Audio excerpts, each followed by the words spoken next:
Donc, ici, vous avez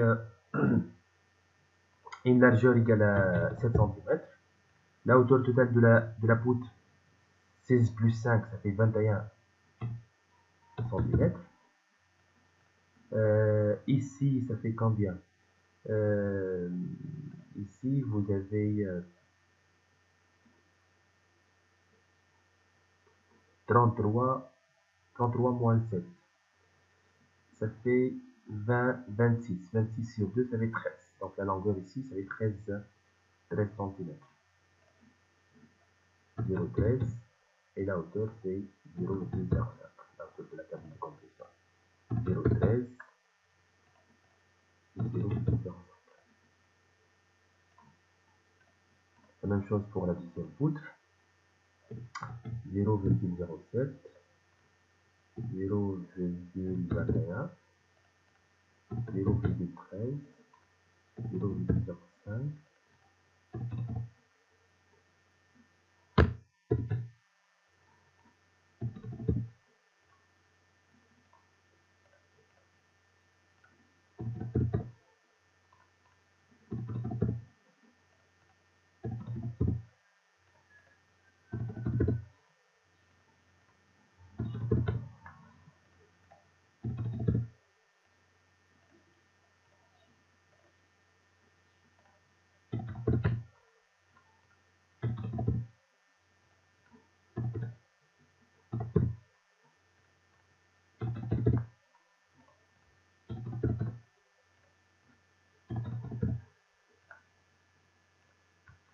C'est bon. Donc, du point de vue modélisation, on a considéré les longueurs réelles des travées, les largeurs des appuis, la dimension de la section transversale. Et il nous reste uniquement de charger la poutre par une charge permanente et la charge d'exploitation.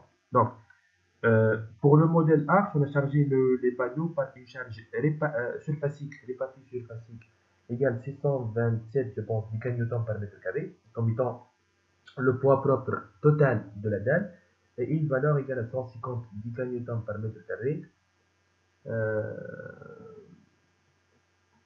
bien 100 Newton par mètre carré, pour vérifier ces valeurs-là, pour la charge d'exploitation.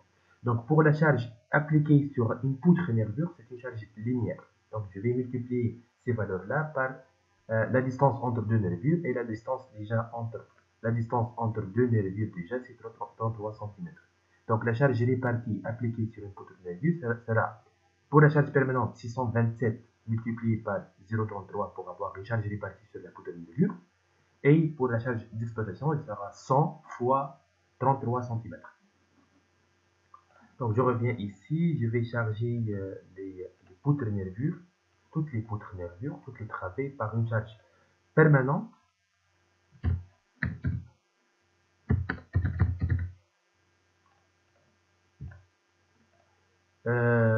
Avec une valeur comme je vous ai dit, la charge surfacique appliquée sur le panneau, c'est 627. La charge répartie appliquée sur une seule poutre nervure, c'est 627 fois la distance entre les nervures. Et la distance entre les nervures égale 33 cm. Donc, la distance entre cette nervure-là et cette nervure-là, c'est déjà toujours ces 33 cm. Donc, charge surfacique multipliée par cette distance-là, j'obtiens la charge répartie linéaire appliquée sur une seule nervure. Donc, ici, la valeur, c'est comme une charge permanente, j'ai dit 627 multiplié par 0,33. 206,91.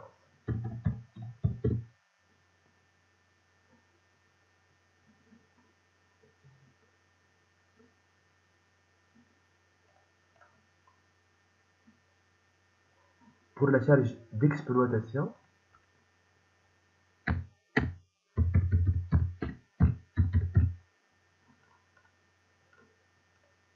c'est 100 fois 0,33, ça fait 33. Ici, ou bien appliqué sur cette travée-là, ou bien appliqué sur toute la poutre. Je vais appliquer tout ça sur toute la poutre. L'hypothèse des combinaisons de charges, elles seront générées automatiquement. Je vais lancer maintenant le calcul ici. Et je vais regarder est-ce qu'il y a des erreurs ou non. Non, c'est rien. Donc, pour lancer le calcul, j'utilise. Donc, je reviens. Affichage saisie pour revenir au votre modèle. Et je vais lancer le calcul ici. Pour afficher maintenant le fait réel, je vais cliquer sur afficher, plan interactif. Elle va vous afficher le fait réel des différentes travées. Travée 1, travée 2, travée 3, travée 4. Vous pouvez afficher aussi les sollicitations, au terme de moment et effort tranchant le long de la poutre nervure à 4 travées. Vous pouvez afficher aussi les réactions aux appuis, ça veut dire finalement la réaction appliquée par chaque poutre nervure sur la poutre principale. Hein. Les réactions ici sont les réactions appliquées par la poutre nervure au niveau des poutres principales. Donc, généralement, je n'ai pas besoin de ces valeurs-là. Et je peux même afficher une vue de la poutre nervure en 3D. Donc, regardez ici, c'est une poutre nervure. Dans la section transversale, c'est une section en T. Et on a déterminé ici, comme montre cette figure-là, on a déterminé le ferriage de la nervure pour une seule nervure. Et cette nervure-là, elle sera donc générée sur tout le panneau parce qu'on a déterminé une seule nervure, comme celui-là. Dans les aciers pour chaque nervure sont résumés dans ce fichier-là pour les 4 travées. On peut même présenter les travées ensemble dans un seul schéma. Regardez ici la poutre nervure pour les 4 travées ainsi que les barres d'acier pour chaque travée. Donc on a terminé les aciers pour une poutre nervure comme celui-là. Et toutes les poutres, toutes les nervures seront de la même chose, de mêmes caractéristiques, diamètre et barre d'acier pour ce panneau-là. La même chose, vous devez effectuer la même chose, mais pour la deuxième nervure, pour déterminer le feuillage de la deuxième nervure, comme je vous ai dit, elle sera la même pour tout le panneau, mais je vais générer une poutre nervure, je vais calculer le feuillage d'une poutre nervure, les mêmes dimensions bien sûr pour la section transversale parce que c'est le même type de panneau. C'est un corps creux, c'est un panneau en corps creux, 16+5. Juste la différence est au niveau de la longueur du clavier. Il reste toujours une poutre à 4 travées, mais la longueur du clavier change ici par rapport à la première,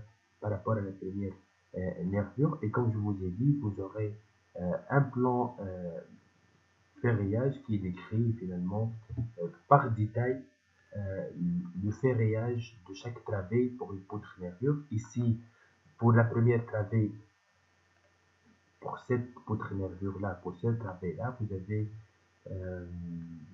la barre d'acier inférieure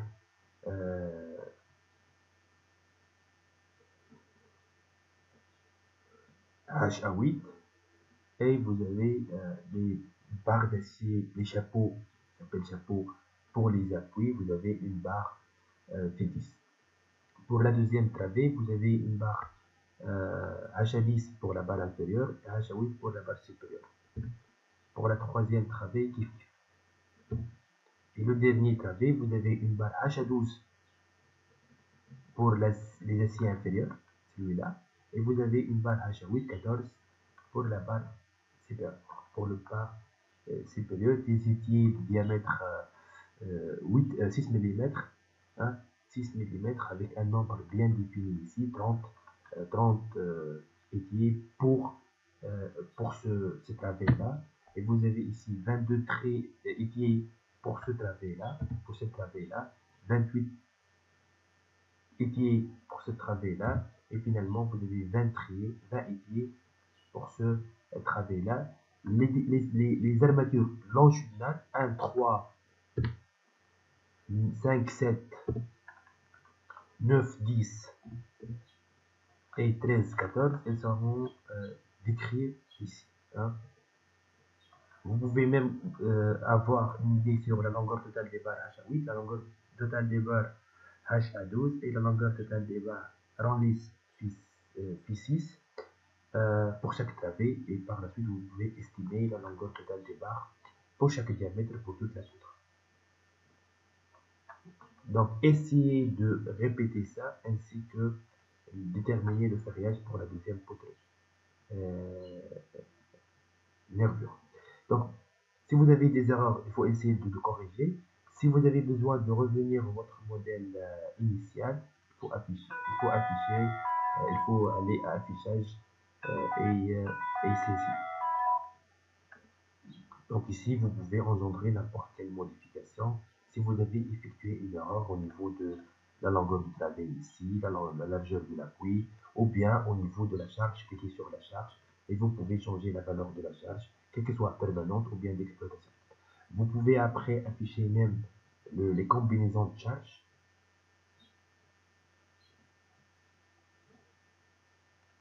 Et vous allez voir que vous avez une combinaison à l'état limite de service G1 fois G plus 1 fois Q. Et vous avez une deuxième combinaison à l'état limite de Q, c'est 1,35G plus 1 plus 5.